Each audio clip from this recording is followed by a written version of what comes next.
नमस्कार, स्वागत है आपका न्यूज़ लॉन्चर पर। मैं हूं अशोक वानखेड़े, लेकर आया हूं आपका अपना कार्यक्रम द एक्स-रे। एक खबर जम्मू कश्मीर से। जम्मू कश्मीर के भारतीय जनता पार्टी के बहुत पुराने नेता कश्मीर हसी हैं। उन्होंने कहा कि पार्टी अब वो नहीं रही जिस पार्टी के लिए पिछले 40 साल से हमने जिंदगी दी है, वो पार्टी ही खत्म हो गई। ये वक्तव्य जब उनका आया तो मैंने फिर एक्स-रे से देखा तो मुझे तो बहुत गड़बड़ दिखाई दी। याद करिए सालों पुराना नारा बीजेपी का, यानी जनसंघ से लेके बीजेपी तक वो नारा बरकरार रहा। जनसंघ का भारतीय जनता पार्टी हो गया, लेकिन नारा वही था, जहां शहीद हुए मुखर्जी वह कश्मीर हमारा है। और लगातार भारतीय जनता पार्टी प्रयास कर रही थी कि जम्मू कश्मीर पे किसी भी हालत में भाजपा अपनी पेठ बना ले। जम्मू में तो कुछ हद तक बना ली थी, लेकिन वैले में आते से ही बीजेपी गायब हो जाती थी। फिर बीजेपी ने एक नया पेतरा किया, क्योंकि सत्ता में आना ही है जम्मू कश्मीर में, तो पीडीपी के साथ गठबंधन किया। जिस पीडीपी को वो आतंकी पार्टी कहती थे, आतंकवाद को समर्थन करने वाली पार्टी कहते थे, लगातार कोसते थे, लेकिन जब उन्हें देखा कि वो सत्ता में आ सकते हैं, तो पीडीपी के साथ मिलकर उन्होंने सरकार बनाई और पहली बार भारतीय जनता पार्टी की सरकार जम्मू कश्मीर में आई। लेकिन पीडीपी के लोग इससे बहुत असहज थे। उस समय मैं स्वयं जम्मू कश्मीर श्रीनगर में कुछ दिन बिता के आया था। लोगों में एक क्रोध था पीडीपी के, क्योंकि लोग आज भी यदि जम्मू कश्मीर में सबसे बड़ा नेता किसी को मानते हैं तो अटल बिहारी वाजपेयी है। वो अटल जी को अपना सगा मानते थे, क्योंकि अटल जी पहली बार कश्मीरियत की बात करने गए थे।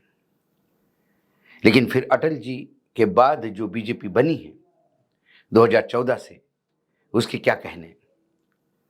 वो तो जोड़ तोड़ से सरकार में आना चाहते हैं, लोकतांत्रिक तरीके से नहीं तो फिर अलोकतांत्रिक तरीके से।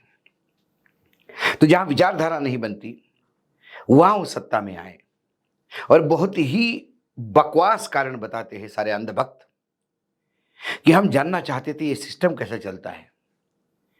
जिसकी केंद्र में सरकार होती है वो जम्मू कश्मीर का पूरा सिस्टम उसको समझ में आता है, क्योंकि ज्यादातर जितनी सरकारें जम्मू कश्मीर में हुई, खासकर कांग्रेस के समय, वो कांग्रेस की ही पपेट, यानी कांग्रेस की ही कहीं ना कहीं मानने वाले, यार कांग्रेस ही वहां सरकारें बनाती थी और बिगाड़ती थी, चाहे नेशनल कॉन्फ्रेंस की हो या पीडीपी की हो।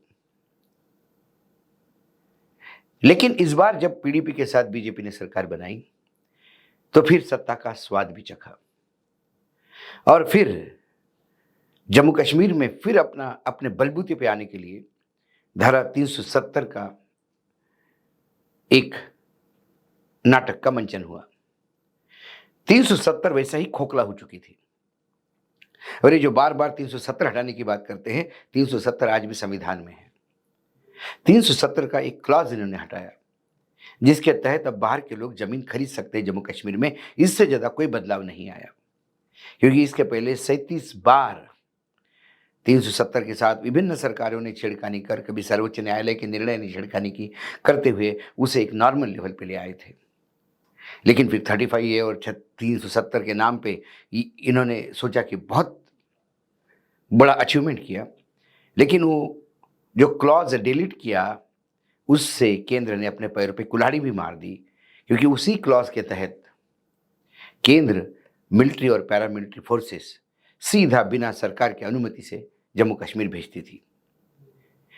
जब सरकार ने देखा कि अपने हाथ से तो बहुत बड़ी गलती हो गई, तो फिर जम्मू कश्मीर का विभाजन हुआ। लद्दाख, कश्मीर और जम्मू अलग अलग यूनियन टेरिटरी बनी। लेकिन सर्वोच्च न्यायालय ने कहा कि वहां चुनाव होने चाहिए, सरकार ने जब इनको केंद्रीय शासित प्रदेश बनाया था, तब सरकार ने सदन में कहा था कि हम बहुत जल्दी इनको पूर्ण राज्य का दर्जा देंगे, ये टेम्पररी फेज है। लेकिन अभी चुनाव तो हो रहे हैं, लेकिन ये पता नहीं कि वहां दिल्ली जैसी आधी सरकार रहेगी या पूरी सरकार। लेकिन फिर बीजेपी ने वही किया, जिताऊ उम्मीदवार ढूंढने के चक्कर में वो बाहरी उम्मीदवार लाते रहे, और फिर जो विरोध हुआ, जो विद्रोह हुआ, वो इस लेवल का था कि पहली बार भारतीय जनता पार्टी जब से बनी तब से पहली बार उन भारतीय जनता पार्टी में देखने को मिला कि घोषित की हुई सूची वापस लेनी पड़ी और फिर इंस्टॉलमेंट से लोगों को घोषित करना पड़ा। लेकिन उसके बाद भी बवाल थमा नहीं। उदाहरण के तौर पे साम जिले के अध्यक्ष है कश्मीर सिंह। उन्होंने अपने पार्टी से अध्यक्ष इस्तीफा दे दिया, अध्यक्ष पद से, और उन्होंने कहा कि पार्टी के जो राष्ट्र प्रदेश अध्यक्ष है रविंद्र रैना, वो सीधा शेख अब्दुल्ला के लोगों को पार्टी में घुसेड़ रहे हैं। वो शेख अब्दुल्ला की विचारधारा पार्टी में लाना चाहते हैं। क्या हमने 40 साल से इसीलिए पार्टी की लड़ाई लड़ी। जब एक भी विधायक और सांसद नहीं था तब भी हम लोग थे। जब जम्मू कश्मीर पूरा विरोध में था तब भी हम जनसंघ और भाजपा का झंडा लेके खड़े थे, क्योंकि हम विचारधारा में विश्वास रखते हैं। लेकिन क्या हुआ, 30 साल बाद साम कॉन्स्टिट्यूंसी जनरल कैटेगरी के लिए ओपन हुई, और उसके बाद जब 30 साल बाद होगी तो स्थानीय लोगों को चांस मिलना चाहिए। तो उन्होंने क्या किया, बाहर के लोग थोपना शुरू कर दिए। और ये पहली बार नहीं, इस बार नेशनल कॉन्फ्रेंस से आए हुए सुरजीत सिंह सलाथिया, इनको उम्मीदवार बनाया गया, मानो वहां कोई बीजेपी का हाई था ही नहीं। कश्मीर सिंह का दुख है कि 1996 से वहां बाहरी लोग हमेशा उतारते रहे। बाबू परमानंद जी 1996 में, 2008 में सतवंत कौर, 14 में डॉक्टर डी मनलिया, और 24 में सुरजीत सिंह सलाथिया। उन्हें कहा तो फिर हम क्या करेंगे, दरिया उठाते रहेंगे। ये बाहर के लोग जिनसे हम लड़ रहे थे वो आज हमारे साथ आके उनके लिए हमको फिर लड़ना पड़ेगा, तो फिर हमारी लड़ाई किसके लिए, किस विचारधारा के लिए। इसके पहले एडवोकेट चंद्रमोहन शर्मा, ये तो बहुत पुराने कार्यकर्ता है, यानी जम्मू कश्मीर और बीजेपी कहा तो एक ही नाम सामने आता था, चंद्रमोहन शर्मा। कई बार जेल गए, जनसंघ के लिए लड़ते हुए जेल गए, कई बार बीजेपी के लिए लड़ते हुए जेल गए। उन्होंने भी पार्टी से इस्तीफा दिया, क्योंकि उनका भी कहना है कि पार्टी अब वो नहीं रही जो होनी चाहिए थी। एक तरफ संघ की केरल में मीटिंग चल रही है, संघ अपने मीटिंग में भी इसी बात को बार बार रेखांकित कर रहा है कि ये भारतीय जनता पार्टी की विचारधारा, संघ की विचारधारा वाले लोगों को यदि आप तवज्जो नहीं देंगे, ये बाहर के लोग आएंगे, तो फिर पार्टी की विचारधारा कहां रहेगी। महाराष्ट्र में खासकर जो हश्र हुआ पार्टी का सिंगल डिजिट पे आई, उसका मुख्य कारण यह है कि महाराष्ट्र में ओरिजिनल बीजेपी घर बैठ गई, और ये बाहरी तत्व जो आए थे वो इतने हावी हो गए कि फिर भाजपा वालों को लगा कि क्या हम जीवन भर जिनके खिलाफ लड़ते रहे, आज उनके लिए वोट क्यों मांगे।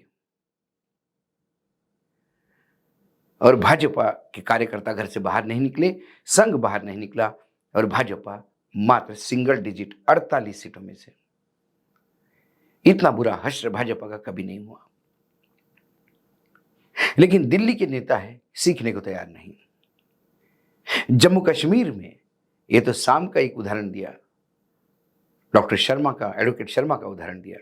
ऐसे कई किस्से रोज सामने आ रहे हैं, और जब मैं एक से देखता हूं तब फिर मुझे लगता है कि जैसा महाराष्ट्र में भाजपा समाप्ति की ओर, जैसा यूपी में भाजपा का बहुत बुरा हश्र हुआ, क्या ऐसा ही हश्र जम्मू कश्मीर में भी होगा। जम्मू कश्मीर में चुनाव हो रहे, बहुत दिनों से उम्मीद लगाए भाजपा के कार्यकर्ता बैठे हैं। जिन्होंने वहां आतंक से लड़ाई लड़ी, जिनके घर में शहादतें हुई हैं, उनके मुंह पे चुनाव आने पे ना का जवाब जाता है। और जो लोग सत्ता में बैठ के मलाई खा रहे थे, वो फिर इधर आके मलाई खाने की तैयारी करते हैं, तो फिर भाजपा का, संघ का कार्यकर्ता जाएगा कहां? दिल्ली वाले समझने को तैयार नहीं, क्योंकि अब भाजपा का भी कांग्रेसीकरण हो गया है। वहां टिकटों के लिए पैसा भी चलने लगा है और बाकी सारे संसाधन भी, लॉबिंग भी, वो तमाम बुराइयां जो कांग्रेस की थी, वो अब भाजपा में दिखाई दे रही है। जम्मू कश्मीर का चुनाव, ये चुनाव भाजपा के लिए बहुत अहम है, क्योंकि 370, 35A यूनियन टेरिटरीज बनाई, कई योजनाएं दी, प्रधानमंत्री लगातार वहां जा रहे हैं, गृह मंत्री जा रहे हैं, डोवाल साहब रोड पे खड़े होकर बिरयानी खा रहे हैं। ये तमाम चीज़ों का जो निचोड़ है वो इन नतीजों में दिखेगा। लेकिन नतीजे अभी से बोलने लगे हैं, क्योंकि यदि कार्यकर्ता ही गायब हो गए, ओरिजिनल पार्टी वर्कर गायब हो गए, फिर भाजपा के पास वहाँ रहेगा क्या? जो बाहर से आए वो तो चले जाएंगे, और जो अपने थे वो नाराज़ होकर घर बैठ गए। तो फिर क्या अमित शाह और मोदी दोनों ही वोट करेंगे? सवाल ये है।